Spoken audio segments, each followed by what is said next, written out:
तो बच्चों इस वीडियो के अंदर हम करेंगे क्लास 10th के चैप्टर नंबर 3 की एक्सरसाइज 3.2 के क्वेश्चन नंबर 3 का 6th पार्ट। तो इसमें हमें दिया है 5 years hence the age of Jacob will be 3 times that of his son. इसमें बताया कि 5 साल बाद जेकब की जो उम्र है वो 3 गुना हो जाएगी अपने बेटे से। उसके बाद 5 years एगो मीन्स 5 साल पहले Jacob's age was 7 times that of his son. 5 साल पहले जेकब की जो एज थी वो 7 गुना थी अपने बेटे की उम्र का। उसके बाद what are there present ages, तो बताइए जेकब और उसका बेटा आज कितने कितने साल के हैं। इसको हम ध्यान से समझते हैं, बहुत सिंपल सा क्वेश्चन होता है ये, अगर आप इसमें 2-3 स्टेप अगर समझ गए।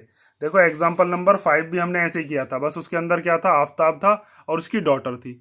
बिल्कुल सेम ही आपको अप्लाई करना होगा इसको इस वाले क्वेश्चन के अंदर। इसके अंदर क्या है, जेकब है और उसका बेटा है। तो सबसे पहले अगर हमसे प्रेजेंट एज पूछी जाती है तो हम प्रेजेंट एज को मान लेते हैं कुछ, कि उसका जेकब का कुछ एज है और ऐसे ही उसकी बेटे की कुछ एज है।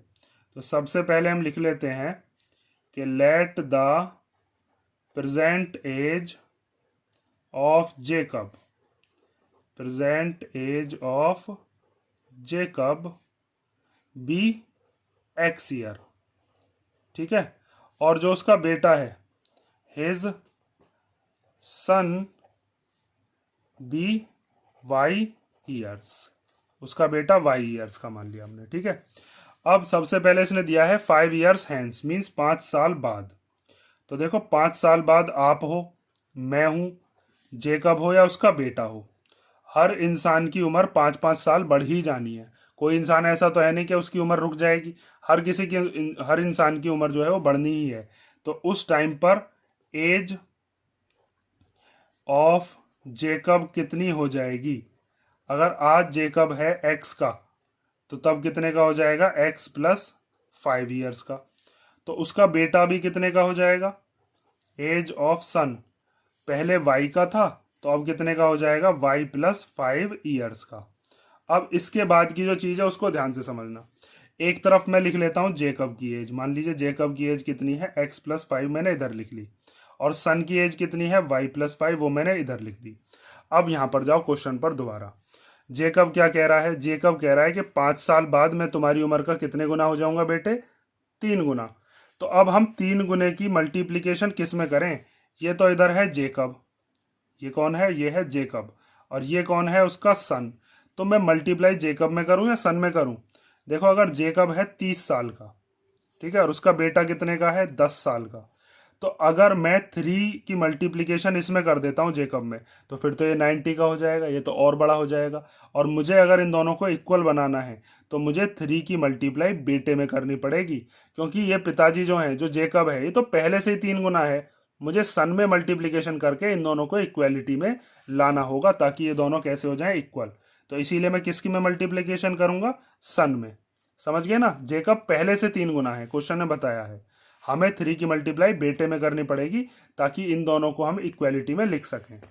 अब आगे देखो, इस x प्लस 5 को तो ऐसे लिख लेंगे, यहाँ पर 3 की मल्टीप्लाई y में करेंगे 3y, 3 5 जा कितना हो जाएगा 15, क्योंकि ये 3 पूरे ब्रैकेट के मल्टीप्लाई में। x और y वाले एक तरफ कर लो तो ये हो जाएगा x minus 3y equal to 15, और ये प्लस वाला 5 जो है वो इधर आकर माइनस का, x y वाले एक तरफ, डिजिट एक तरफ। तो यहाँ से क्या हो गया, x minus 3y equal to 10। एक इक्वेशन ये बन गई। अब दूसरी इक्वेशन बनाने पर चलते हैं। उसके बाद इसने बताया 5 years एगो, तो यहाँ पर हम बनाते हैं 5 years एगो वाली, एगो मतलब पहले। तो 5 साल पहले सबकी उम्र, आज जितने भी लोग दुनिया में रह रहे हैं सबकी 5 साल पहले उम्र 5 साल कम थी। आपकी, मेरी, या जेकब की बात करें या उसके बेटे की बात करें, तो एज ऑफ जेकब 5 साल पहले कितनी हो जाएगी। आज अगर वो एक्स का है तो 5 साल पहले कितने का होगा, एक्स माइनस 5 years का। और उसका बेटा कितने का होगा, वो कितने का हो जाएगा, वाई माइनस 5 years का। ठीक है, अब इसके आगे की जो बात है उसको आपको समझना है। एक तरफ मैंने लिख लिया जेकब, एक तरफ कौन लिख लिया, सन, दोनों लिख लिए।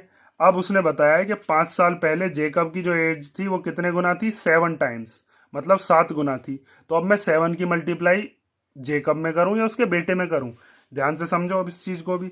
मान लीजिए अगर जेकब है 35 का, ठीक है, और उसका जो सन है, ये कौन है, ये है जेकब, और ये है उसका सन, और ये सन मैंने मान लिया 1 मिनट के लिए कितने का, 5 का। तो आप अब मेरे को ये बताइए 7 टाइम्स कौन है। 7 टाइम्स साफ पता चल रहा है जेकब ही होगा, बड़ा तो पिताजी होगा। तो यहाँ पर 7 की मल्टीप्लाई अगर मैं इसमें कर देता हूँ तो फिर मैं कैसे इसको इक्वल लिख सकता हूँ। तो अगर मुझे दोनों को इक्वल बनाना है तो मैं 7 की मल्टीप्लाई इधर ना करके किस में करूंगा, सन में, क्योंकि ये तो 35 का मतलब पहले से ही 7 गुना है। मुझको बेटे को 7 गुना बनाना पड़ेगा ताकि इन दोनों को मैं किस में लिख पाऊँ, इक्वेलिटी में। तो यहाँ पर भी हम किस में मल्टीप्लीकेशन करेंगे, सन में, किसकी, 7 की, क्योंकि 7 टाइम्स बताया था। ये चीज़ समझ में आई ना, यहाँ पर भी सन में मल्टीप्लीकेशन करिए, यहाँ पर भी, और क्यों करिए ये चीज़ मैंने आपको बता दी। अब हम देखते हैं कि यहाँ से एक इक्वेशन क्या बनती है। तो ये हो गया x माइनस 5 इक्वल टू 7 की y में करेंगे तो 7y, और 7 5 जा कितना हो गया, 35। अब आपको क्या करना है, इस माइनस के 5 को इधर भेज देना और 7y को इधर ले आना है।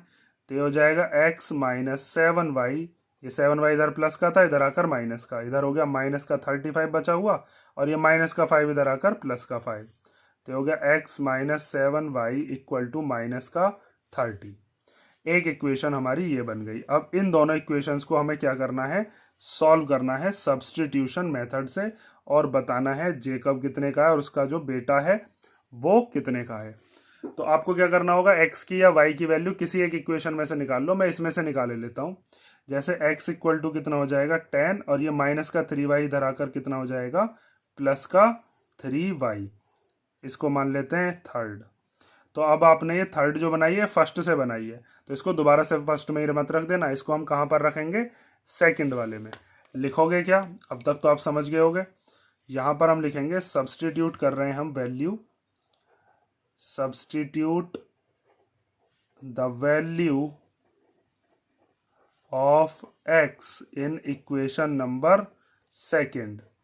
तो सेकंड इक्वेशन अपनी ये वाली थी, इसमें रख दो इसको, x minus 7y equal to minus का 30। x की जगह पर क्या रख देंगे, 10 प्लस 3y। तो हो गया 10 plus 3y minus 7y equal to minus का 30। अब 10 एज इट इज आ जाएगा, ये प्लस का 3y है और ये माइनस का 7y है, तो प्लस माइनस क्या होते हैं, माइनस। तो माइनस करके कितना आ जाएगा, 7 में से 3 गया तो 4। साइन बड़े का लगा देते हैं, बड़ा 7 होता है उसका आएगा साइन, इक्वल टू माइनस में 30। अब ये 10, इसके आगे का यहाँ वाला जो साइन है वो प्लस माना जाएगा, इधर आकर कैसा हो जाएगा, माइनस का। तो उसके बाद इधर सॉल्व कर देते हैं, तो ये हो जाएगा माइनस का 4y इक्वल टू माइनस 30 तो है ही, और ये जो 10 प्लस का इधर आकर माइनस का, तो minus 4y equal to minus का 40। माइनस से माइनस कैंसिल हो गया, y इक्वल टू हो गया 40/4। 4 से ही कट गया 10 बार, तो y की वैल्यू कितनी आ गई, 10। मीन्स बेटा जो है वो कितने साल का है, 10 साल का। अब इस y की वैल्यू को रख देते हैं, मान लीजिए इस वाली इक्वेशन में, थर्ड वाली में, तो वहाँ से किसकी एज आ जाएगी, पिताजी की, मीन्स जेकब की एज। तो यहाँ पर आप क्या लिखोगे, अब सब्स्टिट्यूट कर रहे हैं हम value of, substitute the value of y in equation third. ठीक है, तो थर्ड इक्वेशन क्या थी अपनी, x इक्वल टू 10 प्लस 3, और y की जगह पर क्या रख देंगे, ये जो y है इस वाले y की जगह पर रख देंगे 10। तो हो जाएगा x इक्वल टू 10 प्लस 3 10 जा 30। पहले मल्टीप्लीकेशन करते हैं, बॉड मास पता ही होगा। x इक्वल टू कितना आ गया, 40। हमारे पास x और y दोनों की वैल्यू आ गई। अब हमने जेकब माना था x का, तो इसका मतलब जेकब की जो एज है वो कितनी हो गई, वो हो गई 40 ईयर्स, 40 साल। और जो उसका बेटा था उसकी एज कितनी हो गई, वो हो गई 10 ईयर्स, जो कि आपने कितनी मानी थी, y।